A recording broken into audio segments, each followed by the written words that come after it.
Okey, kita buat bab 10 dulu. Okey. Bab 10 tajuknya adalah pengurusan kewangan. Okey, satu tajuk yang setakat ini sentiasa masuk dalam exam kita. Okey, sentiasa masuk dalam exam kita. Jadi maksudnya tajuk ni penting lah. Okey, dalam tajuk ni ada beberapa perkara yang kita kena ingat dan kena tahu. Okey, yang pertama sekali kita kena tahu ialah tentang apakah 5 proses pengurusan kewangan. Okey, itu kena ingat. Okey, apakah 5 proses pengurusan kewangan? Okey, yang pertama sekali kita kena ialah menetapkan. Okey, menetapkan plan kewangan. Iaitu kita plan kan, apa kita nak buat. Itu yang pertama kali. Okay? Kita plan apa kita nak buat. Menetapkan plan kewangan. Maksudnya kita senaraikan apa yang kita nak capai. Itu yang pertama sekali. Yang kedua ialah kita menilai. Okay, menilai kedudukan kewangan kita. Dan kita dah buat plan tu, kita pun menilai kewangan kita. Kemudian yang ketiga adalah kita menyediakan. Kita menyediakan plan kewangan. Mula-mula kita tetapkan dulu. Okay, kita menetapkan dulu. Kita plan dulu apa yang kita nak buat. Kemudian kita tunda kedudukan kita. Kemudian kita menyediakan. Kemudian kita melaksanakan plan kewangan. Dan yang kelima adalah kita menilai semula. Menilai semula dan ubah sesuai plan kewangan. Maksudnya kalau plan kewangan itu tetap menjadi, kita nak ubah sikit lah. Mungkin kita waktu tu kita kekurangan duit ke apakah, kita nak adjust sikit. Inilah dia 5 proses plan kewangan. First kali tetapkan matlamat. Okay, menetapkan matlamat kewangan. Yang kedua ialah kita tengok kita punya kewangan kita, gaji kita berapa hutang kita semua tu. Yang ketiga kita sediakan plan kewangan, kita laksanakan dan kita nilai dan ubah sesuai plan tersebut.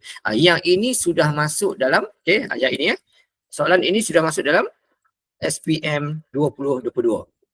Okey, dia bagi apa kata orang? Dia bagi satu kewangan tu, dia suruh kita isi tempat kosong. Itu dah masuk dalam SPM 2022. Okey, tajuk ini sudah masuk dalam SPM 2022. Ini yang pertama lah. Tahu. Okey, tapi kita kena tahu juga lagi, kita tahu lagi sekali tentang apakah proses plan kewangan. Inilah proses dia. Dan dia dah diuji dalam SPM 2022. Okey, seterusnya. Seterusnya kita tengok apa pula? Okey, apakah 3 matlamat pengurusan kewangan? Okey, pengurusan kewangan ada 3 matlamat. Yang pertama sekali ialah matlamat jangka pendek. Matlamat jangka pendek. Yang kedua adalah matlamat jangka sederhana. Yang ketiga adalah matlamat jangka panjang. Okey. Tunggu tahulah. Seterusnya, matlamat jangka pendek, tempoh masanya adalah kurang dari setahun. Kurang dari setahun. Itulah matlamat jangka pendek.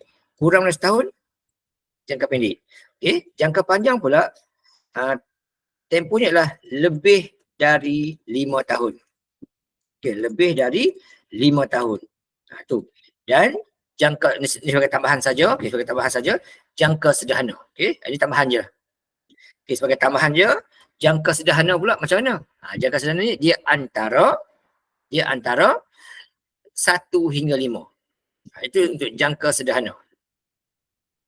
Jadi sebagai tambahan saja untuk ingatan kamu, sebagai nota kamu. Untuk jangka sederhana pula, jangka sederhana. Masanya adalah antara 1 hingga 5 tahun. Itu masalah dia. Kurang setahun, pendek. Lebih 5 tahun, panjang. Tengah-tengah tu ialah sederhana. Kos dia perlu untuk jangka pendek lah kecil. Panjang, besar. Ataupun tinggi lah. Banyaklah tinggi lah. Tinggi. Kemudian atau ini kecil ataupun rendah. Lepas tu, kalau sederhana ni, sederhana lah. Dia tak mahal, tak murah. Sederhana, dia tak mahal, tak murah. Sederhana, dia tak mahal, tak murah. Ini kecil, rendah ataupun murah lah. Ataupun murah. Yang ini mahal. Ini mahal. Seterusnya, contoh. Contohnya ialah apa dia? Nak beli baju. Beli pakaian. Murah je. Ataupun beli, apa lagi? Buku. Beli buku contohnya. Contoh barang yang murah-murah saja. Kita mampu beli dalam masa yang singkat. Contoh jangka panjang pula nak beli apa? Beli rumah. Ataupun kita, apa kata, duit hantaran, duit kahwin, duit untuk berkahwin, duit untuk berkahwin, tinggi besar. Ini contohlah duit kahwin ataupun untuk bersara ke, okay, ataupun untuk beli kereta ke, atau jenis yang mahal tu lah. Ini contoh jawapan kita untuk yang ini. Okey, kalau sederhana pula contohnya, okey. Dia tak mahal, dia tak murah. Contohnya ialah beli motor, taklah mahal sangat. Ataupun beli telefon, taklah mahal sangat. Itu contohlah. Okey, alright. Ini contoh-contoh. Okay, yang murah-murah tu ialah untuk contoh. Okey, seterusnya. Okay, contoh apa lagi? Contoh, okay, macam beli buku, beli apa? Okay, contoh lagi beli apa lagi? Beli basikal ke, contohlah. Ini contoh-contoh. Right? Ini rumah kahwin ke, duit untuk persaraan ke, duit untuk persaraan ke, ataupun duit untuk contohnya, duit untuk pendidikan anak-anak. Pendidikan anak-anak. Jangka panjang. Anak-anak kecil lagi, so beli simpan awal. Ini contoh jangka panjang. Okay, buatlah apa pun tak kisah. Yang penting, yang betul-betul lah. Okay. Kemudian bila kita nak merancang keuangan, kita akan ada pernah fikir tentang apa yang kita belanjakan. Okay. Perbelanjaan ada dua jenis. Yang pertama adalah belanja tetap. Yang kedua adalah belanja berubah. Apa beza dia? Okay.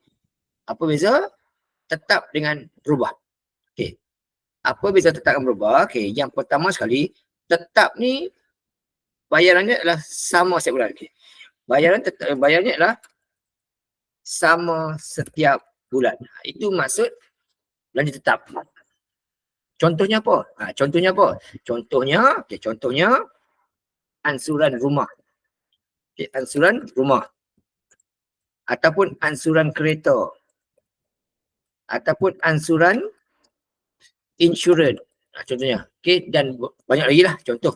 Okay. Ataupun kita hantar anak pergi taska. Okay.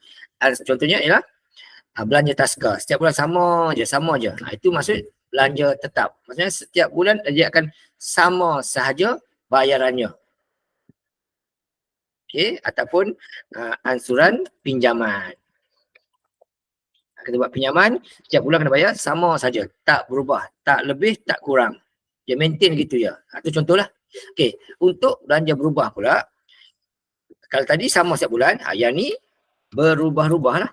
Berubah-ubah setiap bulan. Dia berubah-ubah setiap bulan. Okay, kadang-kadang banyak dan sikit. Contohnya apa? Okay, contohnya ialah bayaran utility. Bayaran bil utility contohnya. Okay, contoh bayaran bil utility. Elektrik, air, telefon, utility. Okay, contohnya elektrik dan air. Contohnya lah. Kadang-kadang kita belanja banyak, kadang-kadang kita belanja sikit. Itu maksud belanja berubah. Dia tak maintain setiap bulan. Dia sentiasa akan berubah. Kadang-kadang kita musim panas, banyak guna aircon, bil elektrik pun meningkat tahun tu, bulan tu. Katakan bulan tersebut kita jarang dekat rumah, kita pun jarang guna elektrik, so bulan tu turun dia punya bil elektrik dia.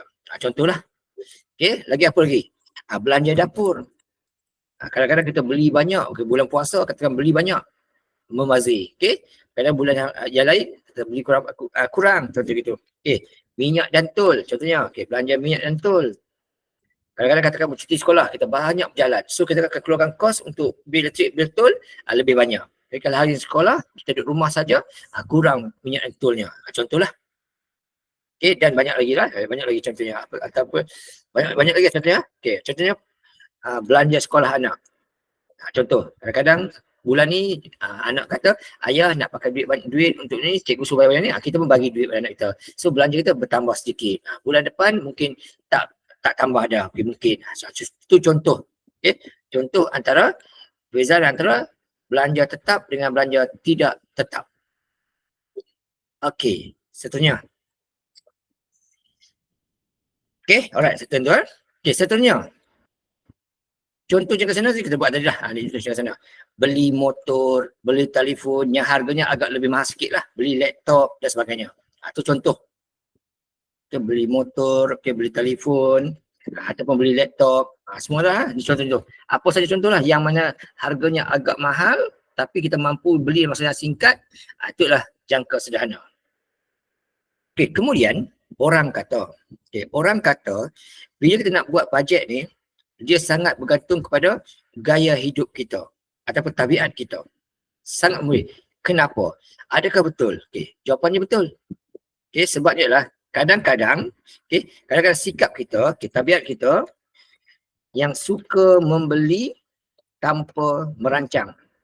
Contohnya kita pergi ke supermarket, nampak ada promosi. Kita tak bajet nak beli. Tapi kalau ada promosi, kita terbeli. Tabiat kita lah. Ataupun kita ni suka boros. Suka boros dalam berbelanja. Contohnya patutnya kita beli ikan sekilo, kita beli 5 kilo. Contohnya kita beli 5 kilo. Macam rosak makanan tu contohnya lah. Itulah sikap dia. Ataupun kita nak beli baju. Contohnya baju. Ada baju dua tiga jenis yang rupa sama je tapi harga beza-beza. Tapi kita nak jenama, kita beli yang mahal lagi. Sebab kadang belanja, dia berbelanja ikut situasi. Contohnya ada promosi, ada promosi. Ataupun kerana jenama, contohlah gitu. Jadi menyebabkan kita gagal untuk ikut pelanggan kita. Alright. Yang seterusnya, untuk pendapatan. Tadi belanja lah. Tadi belanja ada tetap, ada berubah. Untuk pendapatan pula ada dua jenis juga. Untuk pendapatan ada dua jenis juga. Yang pertama, pendapatan aktif. Apa itu pendapatan aktif? Yang kedua adalah pendapatan pasif. Apakah itu pendapatan pasif? Dua juga. Apa beza dua benda ni? Senang saja. Ingat ini ya. Pendapatan aktif ialah hasil yang diperoleh ataupun dibayar setelah melakukan pekerjaan. Maksudnya kita buat kerja, dapat duit. Itulah pendapatan aktif. Pasif pula ialah hasil yang diperolehi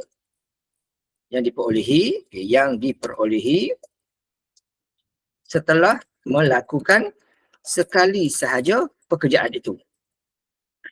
Apa maksud dia? Contohnya, contohnya apa pendapatan aktif kita? Contoh pendapatan aktif adalah kita punya gaji. Gaji kita ataupun upah kita. Contohlah tu. Maksud kita bekerja, dapat duit. Tak bekerja, tak dapat duit. Itu contoh. Ataupun kita punya commission. Commission. Maksudnya, contoh kita kerja, contoh saya, saya jadi cikgu. Itu gaji itu saya. Tapi pada masa sama saya buat juga kelas tuition. Itu adalah pendapatan sampingan saya. Aktif juga. Saya tak buat tuition, saya tak dapat duit. Itu contoh. Ataupun saya meniaga insurans. Pagi pergi sekolah, petang jual insurans. Dapat duit. Itulah pendapatan aktif. Maksudnya kita buat kerja, dapat hasil. Itulah pendapatan aktif. Yang tak aktif pula, yang pasif, contohnya ialah dividen. Maksudnya kita simpan duit sekali je. Kemudian hujung tahun dapat duit. Contohlah. Kita simpan duit sekali saja, hujung tahun dapat duit. Ataupun hasil sewaan. Hasil sewaan rumah. Iaitu maksudnya kita cari kita ada rumah, kita cari penyewa. Sekali kita cari. Lepas tu dah ada penyewa, lepas tu tak payah buat dah. Setiap bulan dapat hasil. Itu contoh pendapatan pasif. Maksudnya kita buat kerja sekali saja cukup, lepas tu dapat hasil setiap bulan. Itu adalah perbezaan antara pendapatan aktif dan juga pendapatan pasif. Nampak beza? Seterusnya kita tengok. Ini sebenarnya sekali saja cari penyewa. Lepas tu dapat hasil setiap bulan. Itu maksud gitu. ASP ni simpan sekali saja, hujung tahun dapat duit, dapat hasil. Tapi kalau gaji upah ni, kena kerja hari-hari. Dapat gaji. Tak kerja, tak dapat. Commission contohnya, jual insurans, baru dapat duit. Itu contohlah pendapatan aktif dan pasif. Bonus. Bonus ni dia kategori ini juga. Maksudnya bonus ni hanya orang yang bekerja dapat bonus. Jadi ini orang yang bekerja dapat bonus. Orang tak bekerja tak dapat bonus. Tapi kadang-kadang bonus juga jangan pakai pendapatan pasif. Maksudnya kadang-kadang syarikat bagi, kadang-kadang syarikat tak bagi. Itu contoh. Tapi secara umumnya bonus dalam kategori pendapatan aktif juga. Okey, dan topik ini kita diperkenalkan dengan satu konsep iaitu konsep SMART. Apakah itu SMART? Jadi semua kena ingat. Okey, SMART ni, S ni merujuk kepada spesifik. Bahasa Inggeris ialah spesifik. Ataupun pengkhususan. Apa benda nak beli. Okey, pengkhususan itu apa nak buat. Apa nak buat, ataupun apa nak beli. Itu maksud S. Yang pertama. Yang kedua M. Apa pula M tu? Okay. M adalah measurable. Boleh diukur. M ni pula adalah measurable. Bahasa Inggeris panggil measurable lah. Okay, measurable. Iaitu boleh diukur. Maksudnya setiap bulan simpan berapa. Maksudnya gitulah. Tiap bulan simpan berapa. Berapa kena simpan. Itu measurable. Okay. A pula lah attainable. Boleh capai. Okay. Attainable. Iaitu boleh capai. Okay. Yang ni tengok macam mana. Okay. Yang ni tengok macam mana. Dia isi tunjuk lah. R adalah realistic. Okay. Realistic. Bahasa Inggeris panggil itu. Bahasa Melayu panggil itu. Yang sama. Realistic. Okay. Kemudian T ialah time bound. Tempoh masa. Okay. Time bound ataupun tempoh masa. Berapa lama, berapa bulan. Okay. Biasanya kita guna bulan lah. Okay. Berapa bulan. Okay. Ini maksud SMART. Setakat ini tajuk ni pun penting. Tahun lepas dah masuk dalam SPM kita. Tahun ni mungkin akan masuk lagi lah. Mungkin. Right. Okay. Contoh. Ni contoh. Contoh SMART tu. Encik Azman merancang membeli sebuah komputer riba berharga RM5,000. Dia kata dia nak beli komputer riba harga RM5,000. Ini adalah matlamat dia. Okay. Ini matlamat dia. Nak beli komputer riba harga RM5,000. Dapat satu bakar. Okay, tulis ini pun dah cukup dah. Yang ni pun dah memadai dah. Harga tak usah apa. Okey, kemudian dia kata nak beli tempohnya adalah 6 bulan akan datang. Okey. Ini ialah dekat sini. 6 bulan lagi nak beli. Tempoh dia adalah 6 bulan lagi. Tempoh 6 bulan. Itu cara tulis dia. Okey, seterusnya dia kata dia akan simpan RM850 sebulan. Okey, maklumat berikutnya. Dia kata akan simpan duit RM800 sebulan. Itu ialah bahagian M. Measurable. Maksudnya kita tahu nak simpan sebanyak ini. Okey, itu M. Okey. Yang ini tadi T. Tempoh masa T. Okey, ini T. Nama kata T. Tempoh masa. Okey, seterusnya dia kata adakah A boleh capai tak? Untuk mencapai tak boleh capai, yang ini kita kena bandingkan. Okay, yang ini kita kena bandingkan. Okay, bandingkan M dan T. Iaitu di mana kalau M darab T, kalau M darab, ni clue dia. Kalau M darab T, dia sama dengan S. Maka dia boleh capai. So dekat sini, kes ni, dia nak simpan 850 selama 6 bulan. So darat 6. Dapat berapa? Kita gunakan kereta kita, okey. Gunakan kereta kita. Okey, kalkulator. Okey, kalkulator mana? Okey, kereta kita. Okey, so 850 kali dengan 6 dapat 5100. So oleh sebab dia lebih. Okay. Ini lebih dari yang ini. So boleh capai lah. Itu cara tentukan dia sama ada dia capai tak capai. Ini cara. Buatkan M darab T, bandingkan dia. Kalau M darab T itu lebih daripada S, maka dia boleh capai. Kalau dia tak lebih, maka tak boleh capai.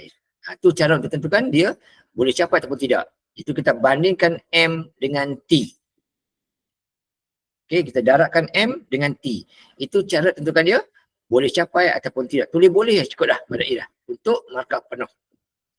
Okay, caranya ialah bandingkan M dan T dengan S. Okay, bandingkan M dan T dengan S. Itu cara dia. Inilah benda dia ni. M darab T, kalau lebih daripada S, maka dia boleh capai. Okay, dia perlukan hanyalah 5,000, tapi dia dapat simpan 5,100. So boleh capai lah. Okay, kemudian seterusnya R. Realistik tak? Okey, untuk realistik kita, kita bandingkan, ini untuk yang ni, kita bandingkan, bandingkan M dengan lebihan pendapatan. Kan pendapatan. Okey, tengok. Dia nak simpan 850. Okey. Kes kita ni nak simpan 850. Okey, tak apa, just dia. Okey, alright. Dia nak simpan selama, okey. Dia nak simpan sebanyak 850. Cerita dia, okey. Nak simpan 850 tapi duit lebihan dia berapa yang ada? Lebihan dia adalah 1100. Mana dapat? Ini saya bagi tahu. Lebihan pendapatan dia. So ini cerita dia. Okey, jadi dia nak simpan hanyalah 850 tetapi duit dia ada sebanyak 1100. Jadi bolehlah dia simpan. Jadi dia realistik lah. Realistik. Sebab apa? Sebab yang nak disimpan tu kurang daripada yang dia ada. Macam beza dia. Okay, kalau M tu kalau M tu kurang daripada lebihan, maka dia boleh capai. Dia realistik. Ini cara untuk menentukan dia sama ada dia realistik atau tidak. Inilah cara dia. Simpan kurang daripada lebihan, maka dia adalah realistik. Okey, itu cara untuk tentukan dia sama ada realistik atau tidak. Kadang-kadang dia boleh capai tapi tidak realistik. Okey, kadang-kadang dia tak boleh capai tapi dia tak realistik. Okey, faham tak? Alright. Okey, seterusnya tengok contoh. Okey, ini pula adalah langkah yang perlu diambil sebelum kita wujud penanggulangan. Huraikan. Yang ni saya tak berapa ingat. Dia banyak sangat. Okey. Jangan saya ambil sikit lah. Okey, untuk yang ini saya tak berapa nak ingat. Okey, saya ambil sekejap kat sini, saya lupa. Sebab dia punya jawapan panjang sangat, saya lupa. Okey, sekejap ya. Okey, yang ni saya lupa. Okey, untuk yang itu, inilah dia. Inilah dia 6. Okey, 6 langkah untuk kata orang apa? Mewujud penanggulangan. Yang pertama sekali ialah kita mesti tentukan apakah tujuan yang nak kita capai. Itu yang pertama sekali. Okey. Pertama kali tentukan apa kita capai. Sebab sinilah nota. Dalam buku teks kita ada. Yang kedua, buat anggaran awal untuk capai benda tersebut. Berapa kena simpan, berapa lama, itu benda dia. Okey. Pertama tadi ialah kita tentukan apa kita capai. Yang kedua adalah kita buat anggaran. Okay, kita buat anggaran, berapa lama benda nak capai. Itu step yang kedua. Okay, step yang ketiga ialah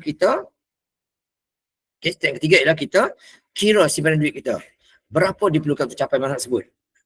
Okay, sama ada jangka pendek atau jangka panjang. Yang keempat ialah buat analisis tabiat perenjaan. Kita ni boros ke tak, apa semualah. Okay, yang kelima adalah tentukan tempoh masa. Berapa lama yang sesuai. Dan yang keenam, tentukan strategi. Okey, contohnya. Okey, dia kerja contoh. Contoh. Okey, ni contoh. Sorry ya, sini. Okey, contoh. Benda ada, saya tarik dulu sebab kita dapat juga masa. Okey, ni contoh dia. Okey, contoh. Yang pertama kali, tetapkan matlamat kewangan. Contohnya saya buat apa? Okey, sini. Contohnya, nak beli telefon bimbit. Harga RM50. Belum tu buat dulu, okey. Tetapkan matlamat yang panjang. Okey, contohnya, nak beli telefon bimbit. Harga RM1,500. Sesetkan 5 bulan nak beli. So maksudnya, kalau 5 bulan nak beli, setiap bulan kena simpan sebanyak, inilah, RM300 sebulan kena simpan. Okey, nak capai, nak beli RM1,500 tu, okay, setiap bulan kena simpan sebanyak RM300. Itu yang pertama. Yang kedua, katakan nak beli kereta pula, bayar deposit saja RM8,000. Nak beli tempoh 3 tahun lagi. Maksudnya, RM8,000 tersebut dibahagikan 3 tahun, dibahagikan 12 bulan pula, setiap bulan kena simpan RM2,220. Okey. Contoh kata saya nak sambung belajar, perlukan RM20,000. Nak sambung belajar 5 tahun lagi. So tempoh 5 tahun tu RM20,000 bahagi dengan 5 tahun bahagi dengan 12 bulan. Jadi setiap bulan kena simpan 333 Okey, 3 Okay, alright. Tu. Okey. Kemudian nak katakan nak belanja kahwin. Perlukan 10,000. 8,000 nak kahwin. Jadi setiap bulan kena simpan 104.20 sen. Okey, selama 8 tahun. Simpanlah setiap bulan RM100 satu pagi sampai itu. 8 tahun dapatlah 10,000 ni. Okey, nak beli rumah. Depositnya 10,000 saja. Nak beli 20 tahun lagi. Maksudnya setiap tahun kena simpan dah sekarang ni RM416 iaitu RM100,000 bahagi 20 tahun bagi 12 bulan. Okey, kemudian untuk capai semua benda tu, setiap bulan saya mesti simpan sebanyak RM1,370. Okey, itu maksudnya gitu. Okey, kemudian tabiat. Katakanlah saya jenis yang tak boros apa semua, okeylah, masalah. Okey. Tentukan sampai balik. Contoh saya sampai ni kan, contoh. Okey. Kemudian katakanlah saya ni jenis yang kata orang tentukan strategi. Nak buat simpanan tetap ke, nak buat pinjaman duit bapak ke, bersimpan makan suami ke, isteri kan, ni contoh kita buat. Alright. Inilah cara-cara untuk kita membuat perancangan sebelum kita menyediakan perampokan. Ini contoh katakan saya buat adjustment. Okay, contoh saya buat adjustment, katakan nak simpan 500 lah. So, pun dapat mengurangkan tempoh bayaran. Okay, contohnya. Yang ni pun katakan saya nak kurangkan lagi tempoh bayaran. Okay, saya upkan simpanan. Okay, lagi banyak cepat. Lagi banyak saya simpan, maka lagi banyak lah. Ini bahagian ni. Tentu ni masalah realistik contohnya. Sampai kita nak pendekkan, panjangkan, itu bergantung pada kita. Okay, cukup betul. Okay, tapi simpanan ini bergantung pada sikap kita dengan pendapatan kita. Kadang-kadang kita tengah dah bajet elok dah. Tiba-tiba kita kena buang kerja contohnya. Ataupun tengah dah bajet elok dah, tiba-tiba syarikat muflis, dah kena berhenti kerja. Duit tak ada. Kena adjust balik macam mana. Ataupun elok kita dah bajet dah banyak ni, tiba-tiba kita dapat bonus pula, naik pangkat. So, dapat kurangkan tempoh masa. Contoh itulah. Okay, itu bahagian ni lah. Bahagian yang tabiat dan sikapnya lah. Alright. Okey, tu yang berikutnya. Right, yang ini boleh rujuk dalam buku teks lah. Okey, buku teks ada. Okey, alright. Yang ini belum lagi pernah diuji dalam SPM kita. Okey, yang ini pula tentang bentuk aliran tunai. Bentuk aliran tunai. Yang ini sudah diuji dalam aliran tunai. Yang ini sudah diuji dalam SPM kita. Diuji dah. Dalam SPM 2021 dan 2022.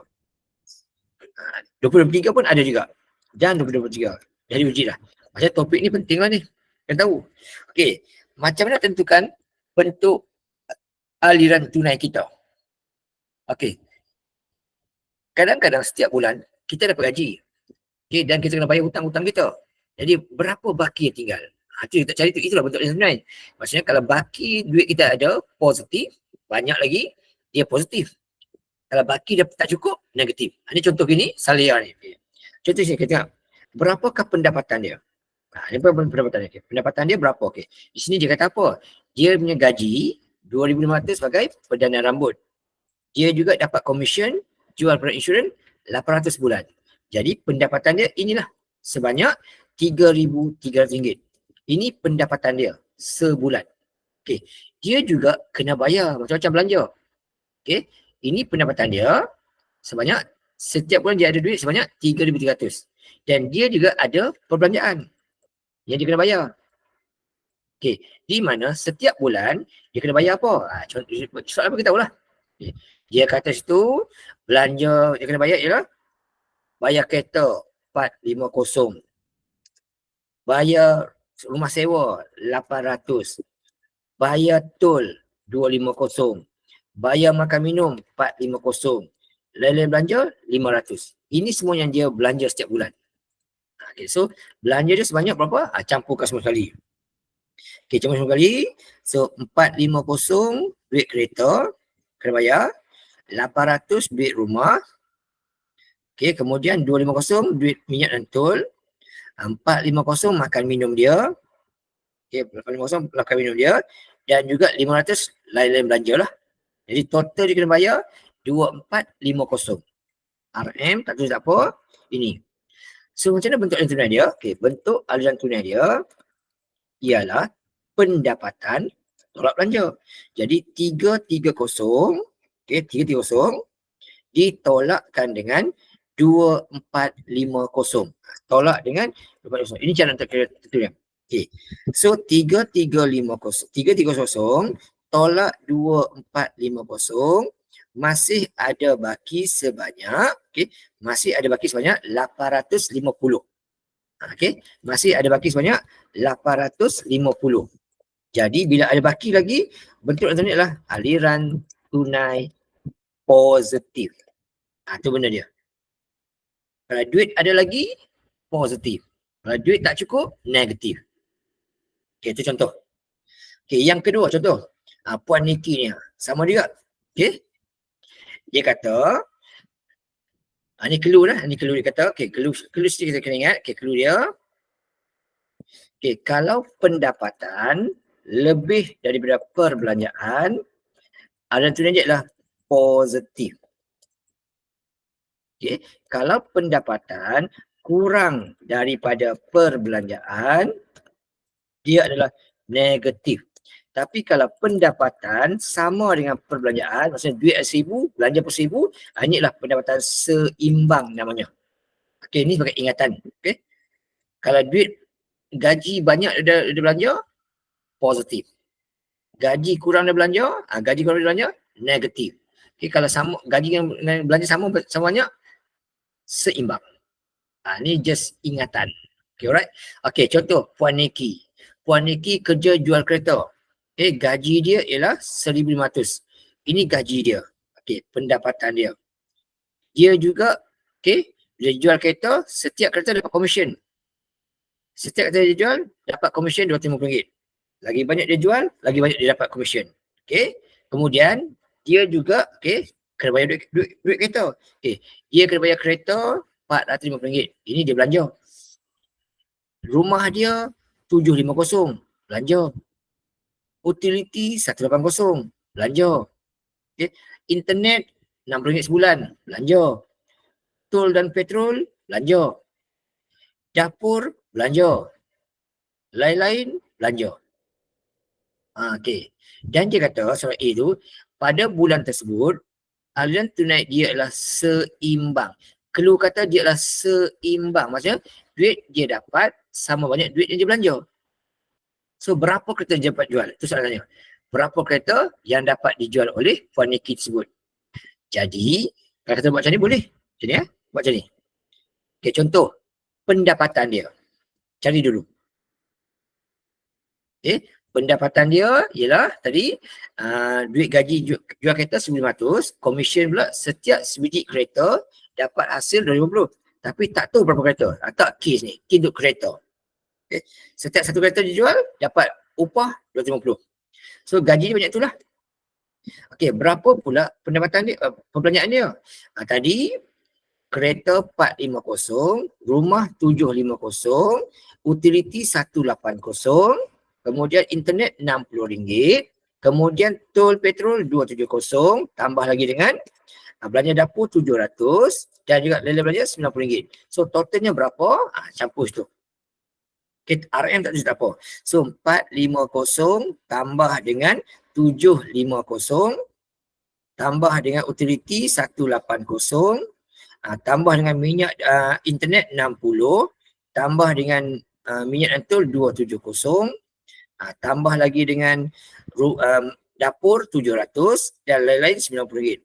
Hanya dia belanja sebanyak 2,500. Dan dia kata tahun tersebut, bulan tersebut seimbang. Bila seimbang, belanja dia 1,500 tambah 250K, bila tolak dengan 2,500, jawapan akan dapat kosong. Sebab apa kosong? Sebab dia kata seimbang. Seimbang kosong. Maksudnya hasil kalau belanja kosong. Seimbang lah. Maksudnya dia dapat gaji 2,000, belanja 2,000. Bila cukup bulan, habis. Kosong lah. Gitu. Jadi, seterusnya kita buatlah. Kita pindah ke 1,500 ini, 250K, tolak dengan 1,500, 1,500 tolak dengan 2,500 dapat baki sebanyak negatif 1,000. 1,000. Sama dengan kosong. Okey, sekarang kita pindahkan dia. Okey, kita pindahkan yang 1000 tu ke kanan. Jadi tinggallah itu K saja. 250K sama dengan bila pindah 1000. So berapa K dia? Berapa kereta yang jual? Jadi K sama dengan 1000 bahagi dengan 250. Dapat 4 biji kereta. Iaitu 1000 dibahagi dengan 250. So bulan tersebut dia dapat jual 4 biji kereta sahaja. Ini cara untuk cari berapakah kereta yang dapat dijual pada bulan tersebut. Okey, selesai, senang je. Okey, kena pandai lah. Okey, kemudian dia kata pula, Puan Niki telah membeli sebuah aircon harga 1,500. Ini maklumat. Okey, dia belanja gini, beli 1,500. Kemudian bila beli aircon, bil elektrik meningkat 10%. Ini maklumat penting. Okey, bila dia beli aircon, bil elektrik meningkat 10%. Beli aircon 1,500. Okey, lain-lain belanja yang tak berubah, maintain. Kemudian dia kata, pada bulan tersebut pula, dia hanya mampu jual 6 kereta sahaja. So, apa jadi kepada bentuk dalam tunai dia? Positif atau negatif? Lagi sekali kita buat macam ni. Sama je. Okay, cuma kali ni kita tahu. Dia dapat jual kereta 6 biji. Dia dapat 6. Bila dapat 6, dapat hasil sebanyak 1,500 campur dengan 250 kali 6. 250 kali dengan 6. Okay, 250 kali dengan 6 dapat duit sebanyak 1,500. Campur-campur semua, dapatlah gaji dia bulan tersebut RM3,000. Okay. Ini pendapatan dia. RM3,000 bulan tersebut. Okay. Pada bulan itu pula, dia punya belanja sama tau sini. Tapi tambah lagi sini. Dia beli aircon sebanyak RM1,500. Beli aircon. Elektrik dia sebelum ni 180. Sekarang meningkat 10%. Bila 10%, 10%, okay, darab dengan sebelum ni dia punya aircon ialah dia punya elektrik 180. Dan ini bertambah lagi RM18. Okay, ini untuk utility dia, meningkat 10%. Utility, okay, 10% up. Okay, yang asalnya 180 dah jadi tambah lagi RM18. Ini tadi dia beli aircon lah. Sebagai nota je, aircon. Okay, so berapa duit belanja dia? Tengok. Asalnya 2,500, tambah lagi dengan aircon 1,500, tambah lagi dengan elektrik meningkat RM18. So duit belanja sekarang dah jadi 4,018. Okay, 4,018. So apa dia beri bentuk internet dia? Jadi duit yang dia ada sebanyak 3,000. Yang dia belanja pula 4,018. Okey, sekarang dah jadi begini. Okey, macam mana nak bentuk tunai dia? Kita selesaikan. Kita selesaikan yang ni, dapat jawapan dia. Okey, RM3,000 ditolakkan dengan belanja 4,018 tu, maka tinggal daripada negatif RM1,018.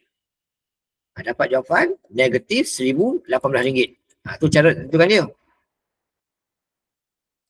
Okay, dapat negatif RM1,018. Jadi bentuk yang ni adalah aliran tunai negatif. Okay. Aliran tunai negatif. Mesti tulis. Okey, selesai tu. Seterusnya kata, kalau kita punya duit tak cukup setiap bulan, apa kita nak buat? Okey, pada pendapat anda, kalau duit kita tak cukup, apa kita nak buat? Okey, kalau duit kita negatif, nak jadikan dia positif, apa yang perlu kita buat? Okay, so untuk yang negatif, nak jadikan dia seimbang ataupun positif semula, banyak cara yang kita boleh ubah. Kita boleh buat lah. Yang pertama sekali, kita boleh buat apa? Nak ubah jadi positif. Okay, yang pertama sekali lah, apa yang kita buat? Okay, kita buat kerja lebih masa ataupun overtime. Okay, tapi yang ini bukan semua orang boleh. Contoh saya cikgu kan, saya tak boleh buat overtime sebab saya kerja pergi lah dari pagi sampai malam pun gaji saya tetap sama. Tidak ada tambahan apa-apa. Okey, ini satulah. Okey, buat kerja lebih masa, overtime. Okey, jadi nota sikit okey. Tidak sesuai, okey, tidak sesuai untuk kaki tangan awam. Kerjaan tak sesuai lah, tak boleh.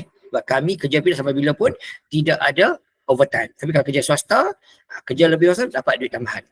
Yang kedua boleh buat ialah kerja tambahan ataupun part time. Part time contoh pagi jadi kerja bomba. Petang bawa grab food contohnya. Bawa grab car contohnya. Ataupun hari Isnin Jumaat jadi cikgu kat sekolah. Satu Ahad buat tuition contohnya gitu. Itu contohlah buat kerja part time. Okey, ini contohlah. Okey, yang ketiga ialah kita ubah suai. Ubah suai perbelanjaan berubah. Okey. Belanja tetap tak boleh ubah ya. Ni ya. Ingat nota juga nota. Okey. Belanja tetap tak boleh ubah. Okey, belanja tetap tidak boleh ubah. Contoh kalau bank takkan benarkan, kita pergi jumpa bank kata, tuan saya nak bayar kereta bulan RM300 je lah, tak mampu nak bayar RM400, tak boleh. Okay, bank takkan benarkan. Jadi untuk ini, kita hanya boleh ubah pendapatan berubah sahaja. Macam mana nak ubah dia? Contohnya, bil utility. Macam mana nak ubah suai dia? Okay, bil utility kita amalkan penjimatan. Okay, kita amalkan penjimatan. Cara dia. Maksudnya, kalau sebelum kita tidur pakai aircon 3 biji, tukar bubuh 2 biji saja, dapatlah kurangkan sikit. Ataupun kita tidur sebelum ni, pakai aircon 16 darjah Celsius, tukar pada 24, dia kurang sikit guna tenaga. Itu contohlah. Ataupun sebelum kita mandi 4 kali sehari, ubah dia 3 kali sehari. Contoh gitulah. Ini contoh kita buat channel. Cara penjimatan. Okay? Penjimatan guna utility. Jimat air, jimat elektrik. Itulah benarnya. Okay? Jimat air, jimat elektrik.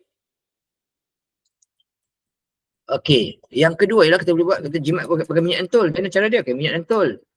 Dengan cara macam mana? Okey, minyak lentul. Cara macam mana? Okey. Cara dia ialah kita gunalah public transport. Okey. Guna perkhidmatan awam. Guna kenderaan awam. Pergi kerja, naik bas, naik kereta api. Ataupun kita kongsi kereta. Ataupun kita lalu jalan tak ada tol. Contohnya, okey. Lalu jalan tak ada tol. Contohnya lah. Itu contoh. Lagi apa lagi? Okey, contohnya belanja dapur. Boleh adjust juga cara adjust dia. Okey, belian secara berhemah. Maksudnya kalau sebelum ni kita beli, setiap minggu kita akan beli 4 ekor ayam, kita kurangkan sikit beli 3 ekor ayam saja. Ataupun bulan ni kita beli ikan, kita makan ayam, bulan depan kita makan ikan pula contohnya. Kita adjust pakai itu. Ataupun sebelum kita beli sayur yang mahal, sayur brokoli ke apa, tukar pakai sayur yang murah sikit. Kangkung, kucai, sawi yang murah sikit. Okey, itu cara dia. Okey, ini antara cara untuk kita adjust pendapatan pekerjaan berubah kita. Okey, alright. Lagi apa lagi? Contohnya kita ada buat simpanan, okey, makan di luar. Makan malam di luar, okey, makan di luar. Makan di luar atau makan cuti luar negara, cuti luar negara contohnya. Kita adjust lah. Adjust kepada makan dan cuti dalam negara saja. Makan dan cuti dalam negara saja contohnya. Contohlah itu. Right? Okey, tapi kalau nota juga ni nota. Okey, jika boleh,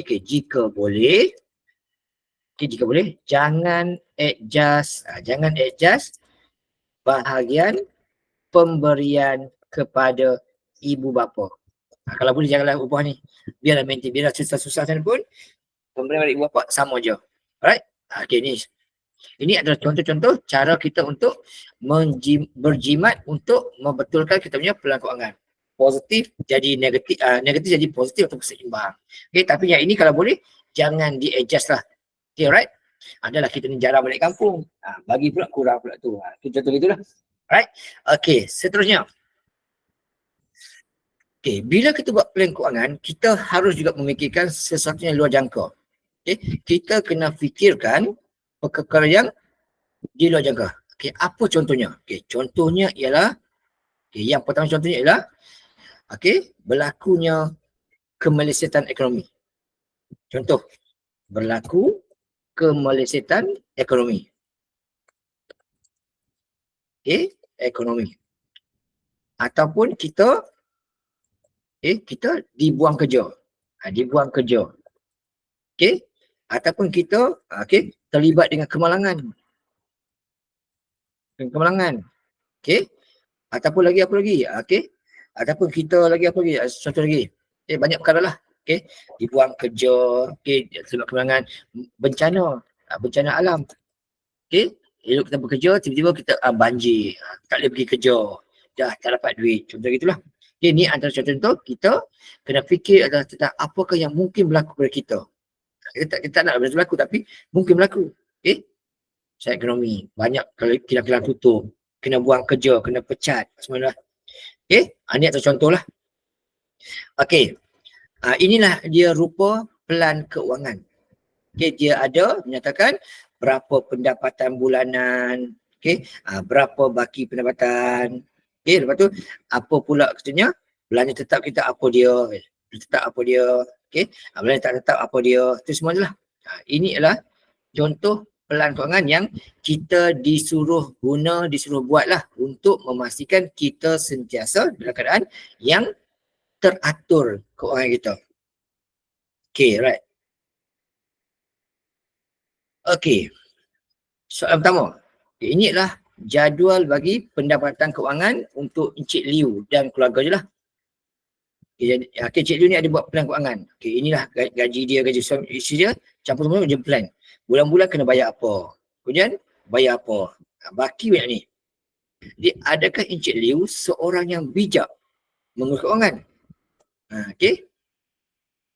Jawapannya ialah ya. Okey, kita dianggap bijak dalam urus keuangan bila mana okey. Kita bijak bila mana apa? Yang pertama sekali ialah kita ada buat pelan keuangan. Maksudnya sebelum dapat duit gaji, tahu dah ke mana nak belanja. Okey.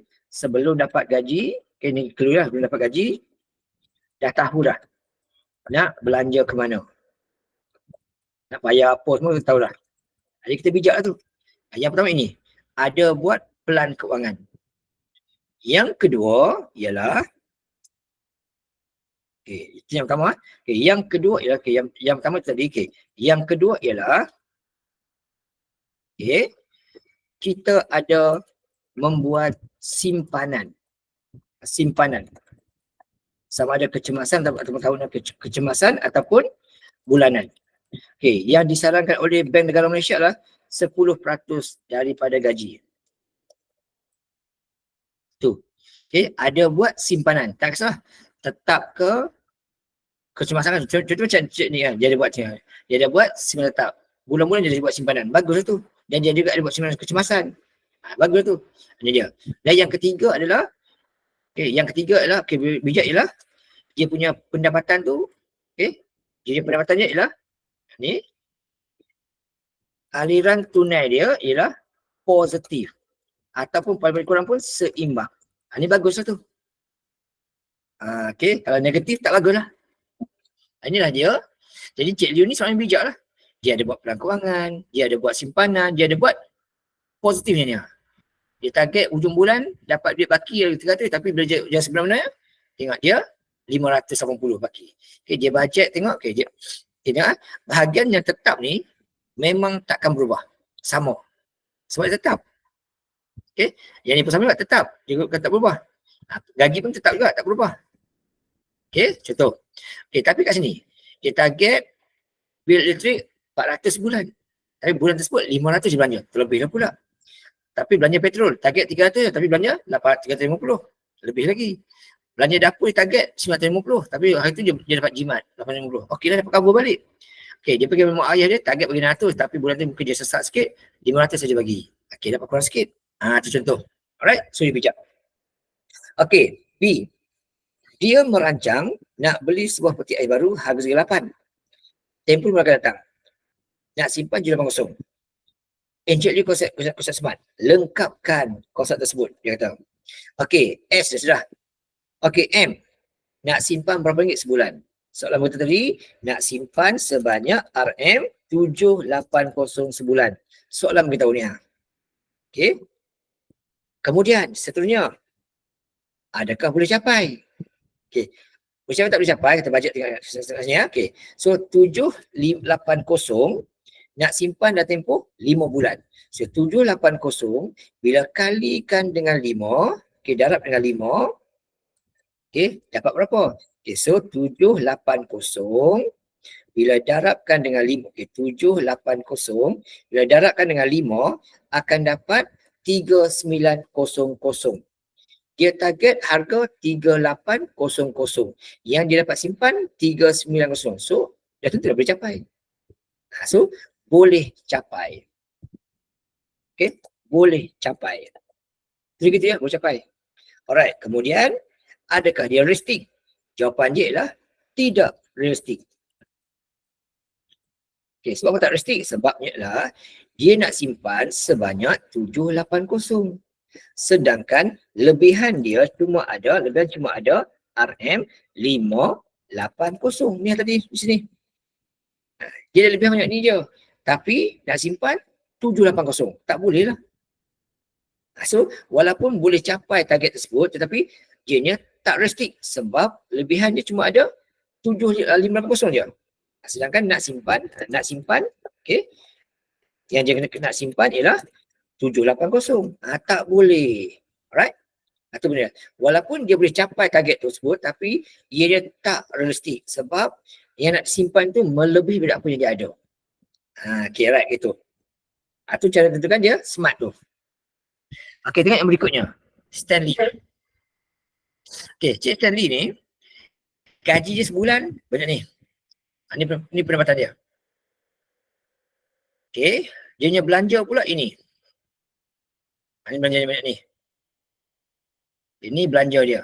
Sebanyak ini setiap bulan. Okay, ini pendapatan dia. Tak warna biru. Okay, kemudian dia kata, dia juga akan simpan gaji dia sebagai simpanan. Sebanyak 15% daripada gaji dia. Ini pun kategori belanja juga. Okay, kemudian dia kata apa maklumat dia? Dia nak beli sebuah rumah berharga RM600,000 5 tahun akan datang. Dan dia kena bayar 10% daripada harga rumah tersebut. Ini maklumat. Okay, yang penting sini apa dia? Yang penting adalah dia kena bayar 10% pendahuluan. Ini yang penting. Inilah dia punya M dia tu. Kena bayar sebanyak 10% daripada harga rumah itu. Okay, alright. Berapakah simpanan yang perlu disimpan oleh Stanley? Okay, jadi first kali, berapa bayar pendahuluan tu? Okay, bayaran pendahuluan berapa? Okay, bayaran pendahuluan yang diperlukan ialah sebanyak pendahuluan sebanyak 10% daripada harga rumah. Okay, so 10% daripada harga rumah. 10% daripada harga rumah itu RM600,000. Jadi dia kena sediakan sebanyak sebanyak RM60,000. Dia kena simpan sebanyak RM60,000 selama berapa tahun? 5 tahun. So bulan-bulan berapa kena bayar? Okay. So simpanan bulanan yang perlu bayar, simpanan bulanan yang perlu dibayar ialah, yang perlu simpan ialah, bahagilah pula. RM60,000 tu kita kena bahagikan dengan 5 tahun dan setiap tahun ada 12 bulan. Darab pula dengan 12 bulan. Jadi berapakah yang dia kena simpan? Guna kalkulator. Okay. 60,000 dibahagikan dengan 5 tahun dibahagikan dengan 12 bulan. Jadi setiap bulan dia kena simpan sebanyak RM1,000. Itu cara cari dia. Okay. RM RM1,000 setiap bulan. RM tak boleh tak apa. Ini setiap bulan. Setiap bulan selama 5 tahun. Okay, next. Adakah dia ni bijak? Adakah dia bijak? Sekarang. Tengok nak bijak tak bijak, tengok duit dia dulu. Dia. Sebab tadi syarat apa kata tadi? Bijak dia apa? Ada pelanggangan. Ada buat simpanan. Positif. Cek tengok. Di sini dia ada buat simpanan. Bagus tu bijak tu. Tapi adakah dia positif? Tengok. Pendapatan dia. Tengok pendapatan. Okey. Aliran tunai dia. Tengok aliran tunai dia. Aliran tunai dia tengok dulu. Positif atau negatif? Dia punya gaji RM9,000. Okey, sekejap ya. Tengok.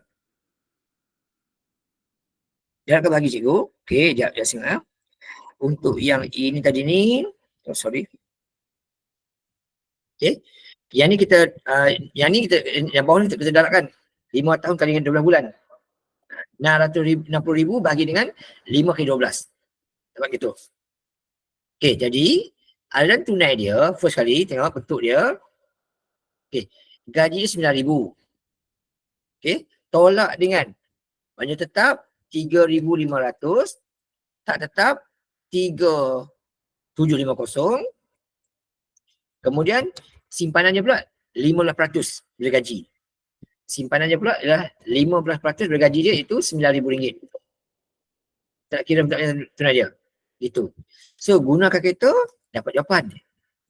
Okay, so kita buat macam ni. Okay, 9,000 tolak dengan 3,500 belanja tetap, 3,750 tak tetap, dan juga tolak lagi dengan 15% daripada gaji dia disimpan. So dia tak gunalah. Okey, 9,000.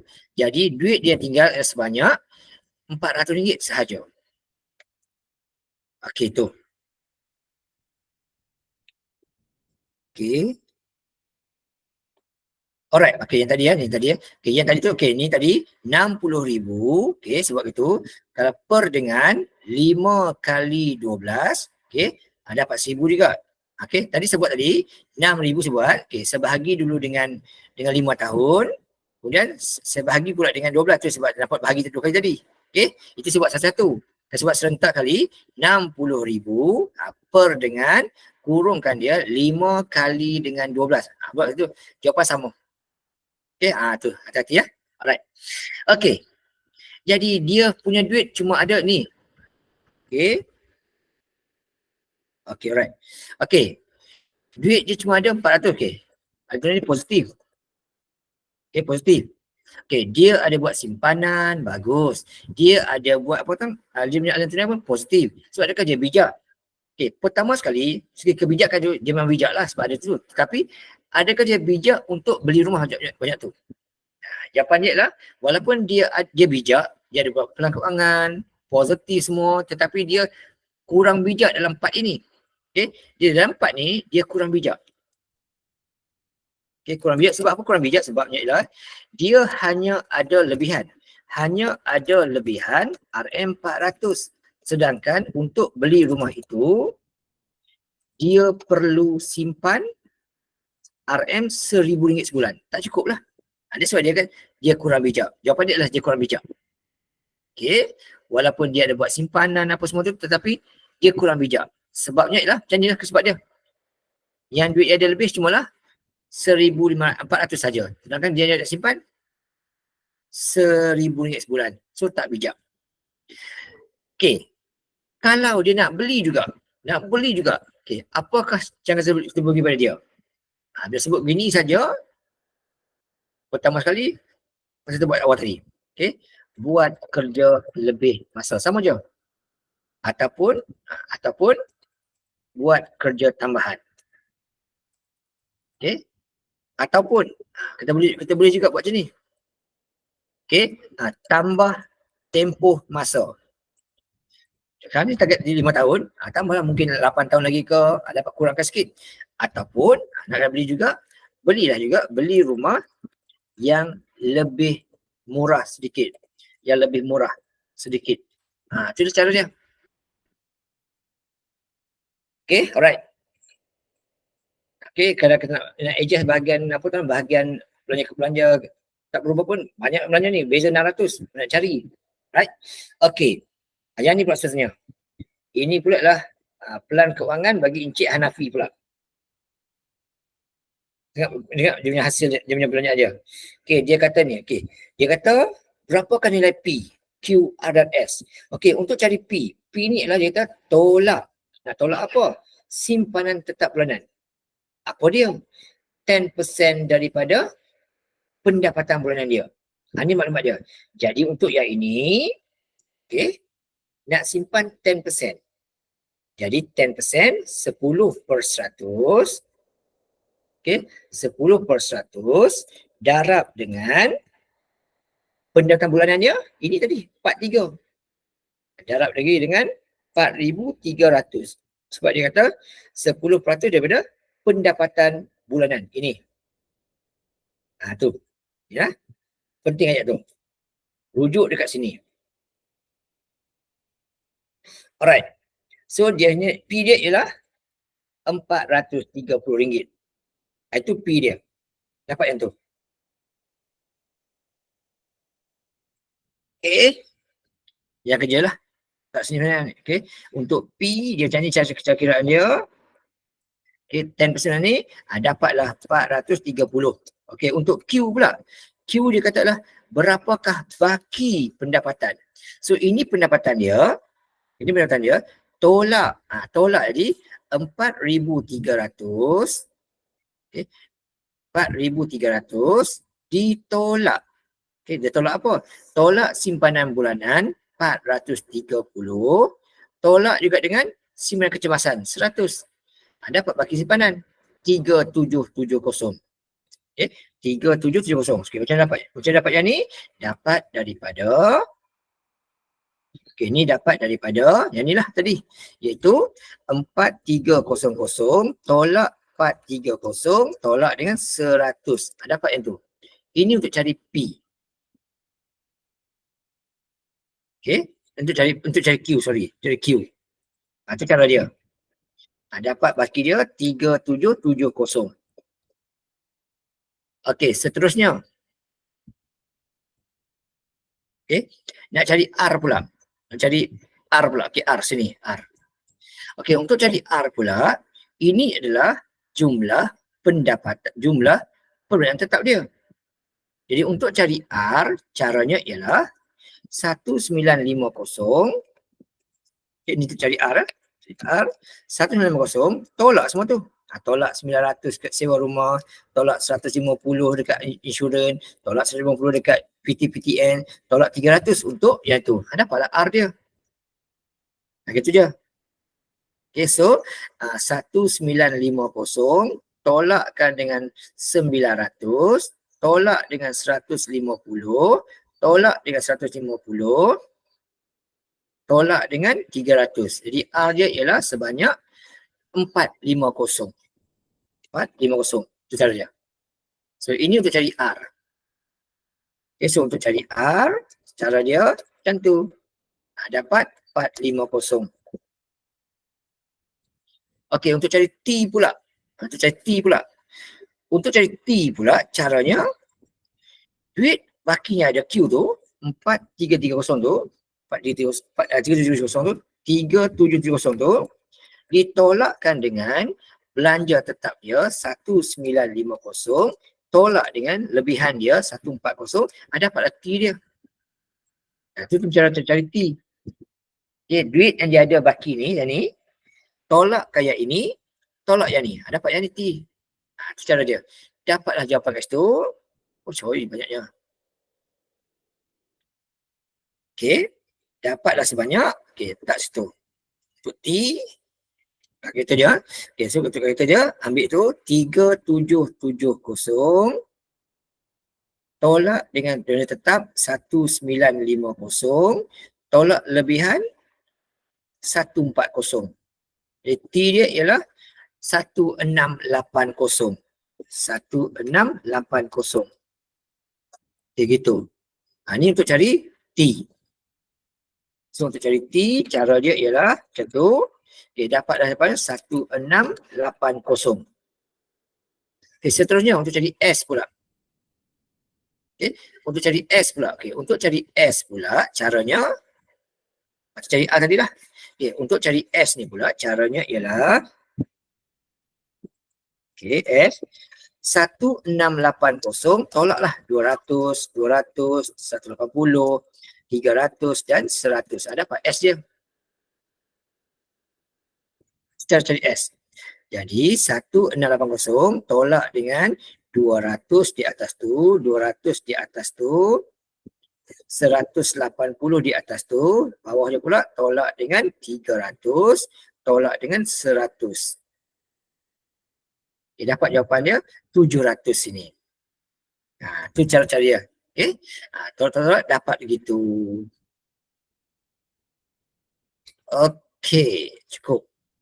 So untuk S yang itulah. Kita cari S, macam tu cara dia.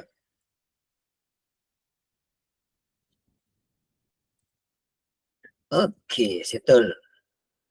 Inilah je cara untuk mencari PQRST menggunakan kerja lah. Okey, dapat jawapan dia. Okey, next seterusnya. Next seterusnya. Okey, soalan kata apa? Ni ha.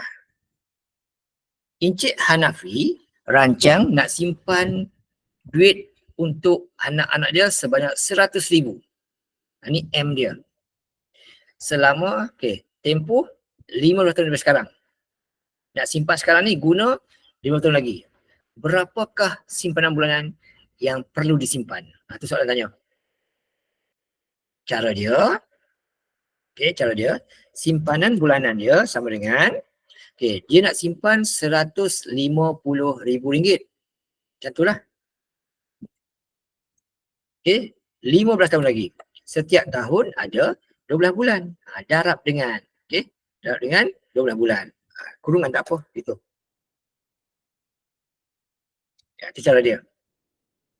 Jadi RM150,000 per dengan kurungan 15 kali dengan 12 bulan. Jadi setiap bulan dia akan simpan sebanyak RM 833.33 gitu.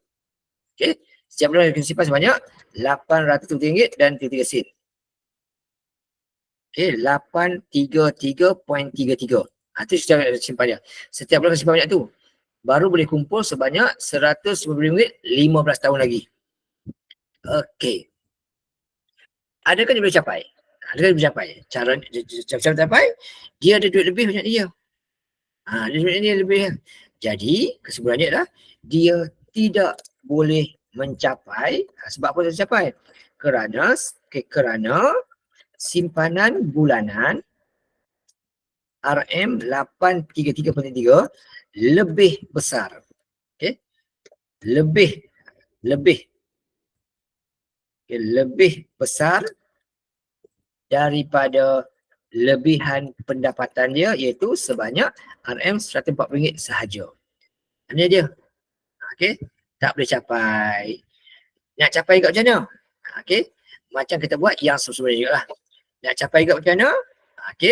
Kenalah buat kerja tambahan. Semua macam tu lah. Untuk pastikan dicapai juga, kena buat yang kita buat awal tadi, iaitu kerja lebih masa, kerja part time. Inilah benda dia. Inilah benda dia. Yang dia boleh buat kat sini. Kita check lah kat tu. Ikut soalan tu lah. So dekat sini, pertama sekali lah, dia boleh buat kerja lebih masa lah. Ini boleh lah.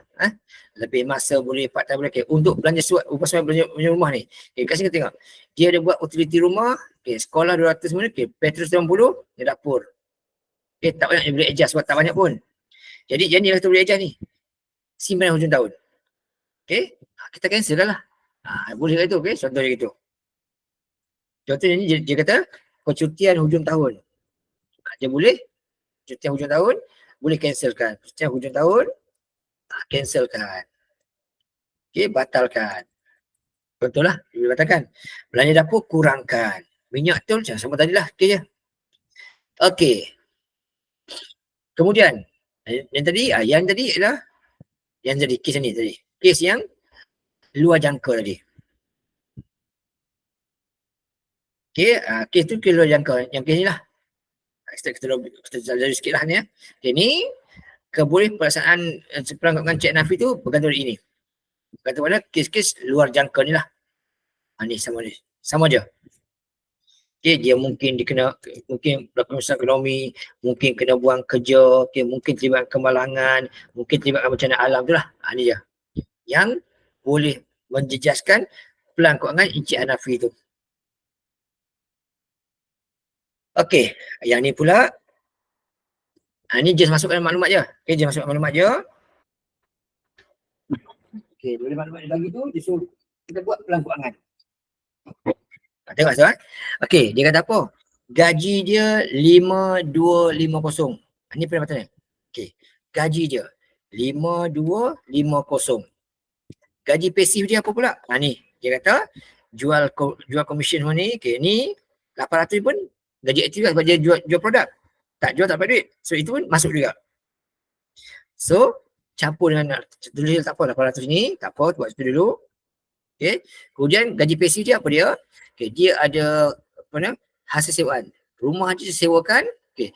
Dia ada hasil rumah dia disewakan 4 buah bilik rumah dia.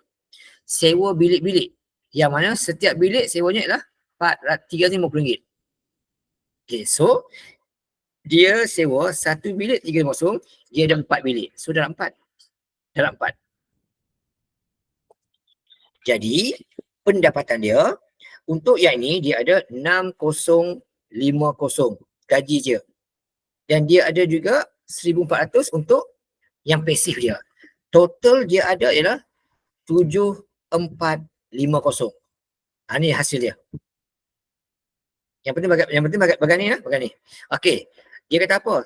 Tolak simpanan tetap 10% daripada gaji dia. Nampak? Dia kata 10% dari gaji dia simpan simpanan tetap. Maklumat kata kecemasan 100. Kecemasan 100. Yang tetap pula ni tadi, okey. Yang tetap dia apa dia? Gaji tetap dia ialah yang tadi. Ni gaji bersih. Okey, soalan kata 10% daripada gaji bersih. Maklumat itu kata. Jadi gaji bersih dia adalah 550, jadi simpanan tetap dia sebanyak 525. Iaitu 10% darab dengan darab dengan 5250. Bukan darab dengan 6050 kan? Sebab ini termasuk dengan dengan tadi. Okey, sikit ya. Okey, yang tadi tas ni. Okey, 800 ni tadi, okey, campur ni. So gaji tetap dia 550. Sikit satu lah. Okey. Ini pula dapat campur 8 lagi 2200. Okey, total dapat samalah 450. Okey, ni dia kata commission, dia kata sini commission dengan sewaan. Commission yang ni lah. Commission yang ini. Ini commission. Ini pula sewaan dia. Satu bilik 350, dia ada 4 buah bilik. Okey. Kemudian baki dia berapa? Okey, 7450 ditolakkan dengan simpanan tu 525, tolak lagi dengan RM100 kecemasan, bakinya ialah 6825. Okey, itu baki dia. Yang penting bagai-bagai ni lah. Okey. Kemudian sewa rumah. Inilah bayaran ansuran rumah. Bukan sewa, ansuran ansuran bulanan rumah dia. Okey. Ansuran bulanan rumah dia, rumah pertama 22 maklumat ni. Totalnya 2250 campur dengan 1800. Ansuran rumah dia adalah 4050. Okey, 400 untuk rumah. Okey. Insurans ini, okey, ni selesai dah.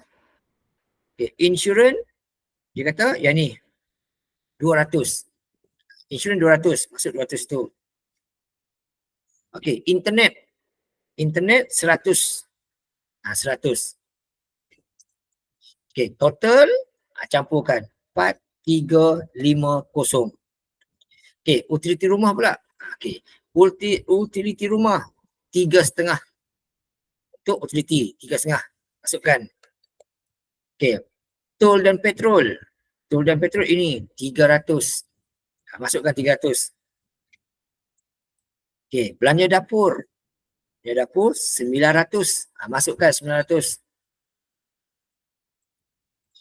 Beri ibu bapa 350. Okey, 350. Beli majalah akhbar 150. 150 masuk situ. Okey. Makan di luar 200. Okey. Makan di luar 200. Dia kata total dia. So berapakah totalnya? Okey. Berapakah totalnya? Tambahkan. Okey, 350 tambah dengan 300 tambah dengan 900. Okey, tambah dengan 350 lagi. Tambah lagi dengan 150, tambah lagi dengan 200. Jadi belanja tetap sebanyak 2250. Okey, berapa lebihan dia? Jadi untuk lebihan dia ni, itu lebihan dia ni, okey, duit yang dia ada ialah 6825 tolak dengan tetap 4325 tolak dengan belanja tak berubah 2250. Okey, dapat berapa? So 6825 tolak dengan tetap 4350 tolak tak tetap 2250, bakinya akan dapat 225. Masih lagi positif. Okey, masih lagi positif. Okeylah tu. Okey, kemukakan komen anda. Okey, ini komen dia adalah mempunyai lebihan aliran mempunyai aliran tunai positif. Itu je lah komen kita. Okey, nampak positifnya lah. Penting dia. Okey. Seterusnya kata, Puan Nicole nak beli handphone baru, harganya 6,000 8 bulan datang. Boleh capai tak? Okey, sama cara dia. Okey. Jadi untuk dia kena simpan simpanan bulanan, dia kena simpan bulanan berapa? Okey, simpan bulanan berapa? Jadi RM6,000 tu kena bahagikan dengan 8 bulan. Bagi 8 bulan. Okey. Jadi setiap bulan simpan berapa? RM6,000 dibahagikan dengan 8 bulan. Setiap bulan kena simpan sebanyak RM750. Capai tak? Jawapan adalah tidak boleh dicapai kerana simpanan simpanan diperlukan lebih dari lebihan dia, iaitu sebanyak RM255. Tu simpanan yang diperlukan, simpanan yang diperlukan iaitu 750 melebihi daripada yang dia ada duit lebihan tu. Kita kata tak boleh. Boleh tak kita kata boleh? Boleh tak kita kata boleh? Okay. Contoh boleh tak ni? Boleh tak kata boleh? Okey, boleh tak kata boleh? Boleh, contohnya. Okey, boleh kerana lebihan RM225 dicampur dengan simpanan tetap, contohlah simpanan tetap, iaitu 525, jumlahnya ialah RM225 campur dengan 525, jumlahnya ialah 750. Cukup boleh beli. Ini contoh. Kalau kita kata jawapan boleh, ini jawapan dia. Maksudnya kita gunakan duit simpanan tetap tu. Tapi kalau boleh elakkan, sebab duit tu akan digunakan untuk waktu kita terdesak. Jadi jawapan paling bagus lah, tidak boleh dicapai. Okey, seterusnya nombor 18 ni. Okey, Cik Firdaus pula. Tengok. Dia punya aliran tunai dia ada lebihan 100. Okey, beri komen. Komen kita ialah aliran tunai positif. Itu saja. Okey, lagi sekali dia kata nak beli rumah harga 800,000 3 tahun datang, dia kena bayar deposit saja. Okey, dan dia sudah ada wang simpanan 250. Jadi, first kali cari ni dulu, deposit berapa? Okey. Deposit diperlukan berapa? Okey, alright. Tunjukkan pengiraan anda. Okey, alright. Okey, first kali lah deposit diperlukan berapa? Okey, deposit diperlukan ialah 10% daripada, sebab shortcut ni 10% daripada 800,000. Okey. Jadi dia perlukan sebanyak RM80,000. RM80,000. Okey. Kemudian yang perlu disimpan pula berapa? Yang perlu disimpan, dia sudah ada simpanan asal sebanyak, okey, so 80,000 yang dia kena simpan, tapi dia dah ada duit simpanan lah, 320,500. Tolakkan dulu. Jadi dia hanya perlukan simpan lagi sebanyak berapa lagi? So RM80,000, RM80,000 tolak dengan dia ada duit simpanan 30,500, dia perlu simpan lagi sekarang ni sebanyak 49,500. Dia akan simpan. Adakah boleh sediakan? So cara sama tadi lah. Okey. Bulanan dia berapa? Okey, bulanan dia 49,500 dibahagikan dengan, sebab shortcut gini, okey, dibahagikan dengan 3 tahun. Okey, Okey, dibahagikan dengan 3 tahun dan setiap tahun ada 3 bulan. 12 bulan. Bagi dengan 12 bulan. Okey, 12 bulan. Jadi setiap bulan dia kena simpan sebanyak 4,9,500 bahagi 3 tahun bahagi dengan 12 bulan. Jadi dia kena simpan setiap bulan 1,375. Okey. Boleh capai tak? Jawapannya adalah tidak boleh capai. Sebabnya ialah simpanan diperlukan iaitu sebanyak RM105 melebihi lebih daripada lebihan dia, iaitu hanyalah 140 sahaja. Ini tadi 100 je.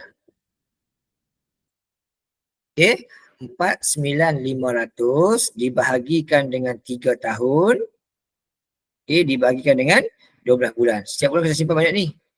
Sedangkan duit dia ada 100 saja, tak mampulah. Okey, alright. Seterusnya, dia suruh guna ni. Ni dia masuk je lah tadi. Dia masukkan tadi. Dia kata nak simpan sebanyak RM4,9,500. Simpan sebanyak RM4,9,500 untuk deposit rumah. Contoh lah. Okey, jadi nak simpan berapa? Setiap bulan simpan RM175. Okey, boleh capai tak capai? Boleh capai lah. Sebab apa kalau capai? Okey, kalau 1,375, ni clue je lah, cara dia kelima, darab dengan 3 tahun, darab dengan 12 bulan, akan dapat, ni kan sebut. Ini tak payah tunjuk lah, tak payah tunjuk ni. Ni tak payah tunjuk. Dia cara je lah. Okey, ni tak payah tunjuk. Yang tunjuk yang tu depan-depan tu je. Ni akan dapat 4,9,500. Okey, tapi tidak realistik.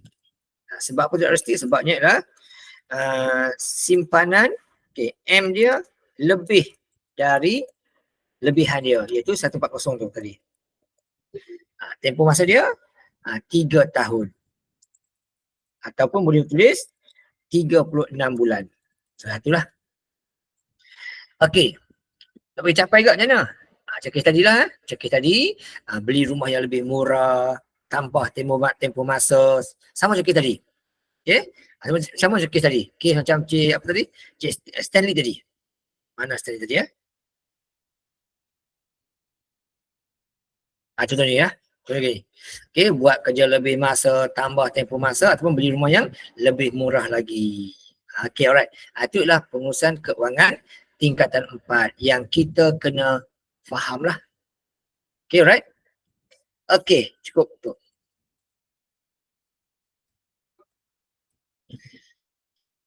Okey.